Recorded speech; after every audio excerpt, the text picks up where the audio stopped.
sono le proposte che la nostra scuola ha pensato di rivolgervi per aiutarci a vivere meglio questo tempo che, come ho ricordato anche negli scorsi anni, non è nato come un tempo penitenziale. Com'è che il Barbarigo quest'anno vive la Quaresima? Con il mercoledì delle ceneri è iniziato il tempo della Quaresima, i 40 giorni che ci accompagneranno verso la Pasqua, alla quale vogliamo giungere allenandoci alle virtù. La proposta che rivolgiamo alla comunità del Barbarigo in questa Quaresima è proprio questa: allenati alle virtù per arrivare allenati alle virtù. Quali virtù?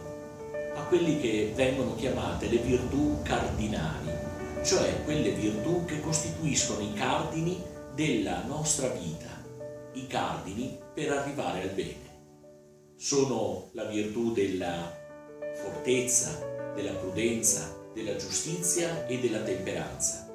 E ogni settimana presenteremo nelle varie classi una di queste virtù. Ma l'invito che viene rivolto ai giovani, ma anche alle loro famiglie, anche ai docenti del Barbarigo, può essere declinato anche attraverso queste tre proposte.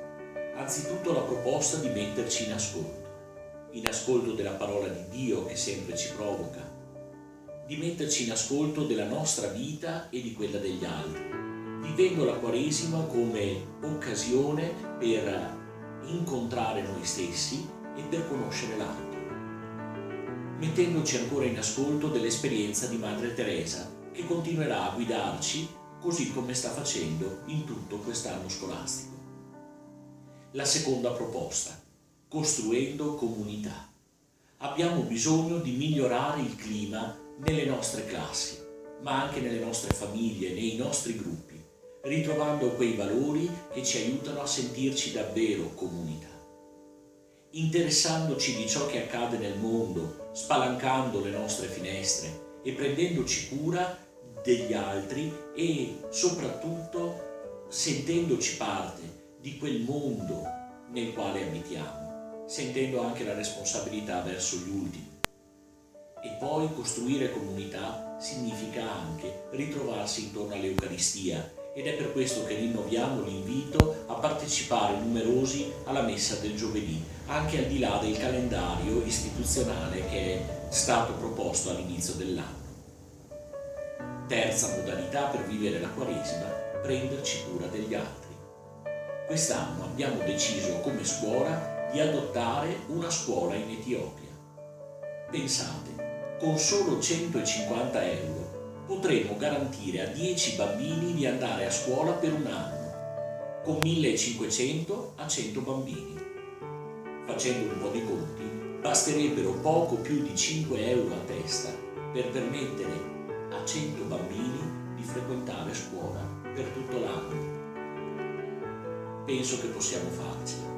Un piccolo sacrificio, un piccolo digiuno quaresimale per il bene degli altri. E poi il simbolo che viene proposto alla nostra comunità del Barbarigo.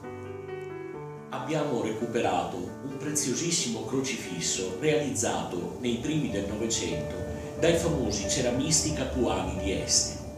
Questo crocifisso era stato realizzato per il collegio a Testino, uno dei collegi vescovili della nostra diocesi.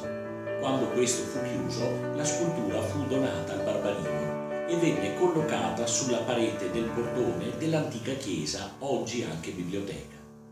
All'inizio di quest'anno, nei lavori di ripulitura e risistemazione della biblioteca, abbiamo staccato questo crocifisso da dove si trovava e abbiamo visto che si trovava in precarie condizioni di conservazione.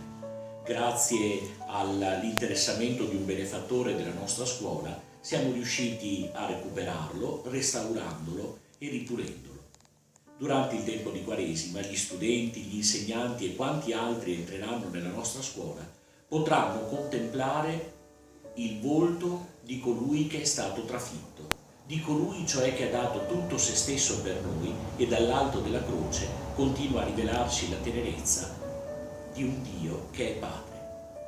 all'inizio di ogni settimana, attorno alla croce sarà posta una pianta con il nome di una delle 4 virtù cardinali, per dire che la virtù è come una piccola pianticella che va coltivata e curata con attenzione e costanza. Allora, buon cammino di Quaresima a tutti.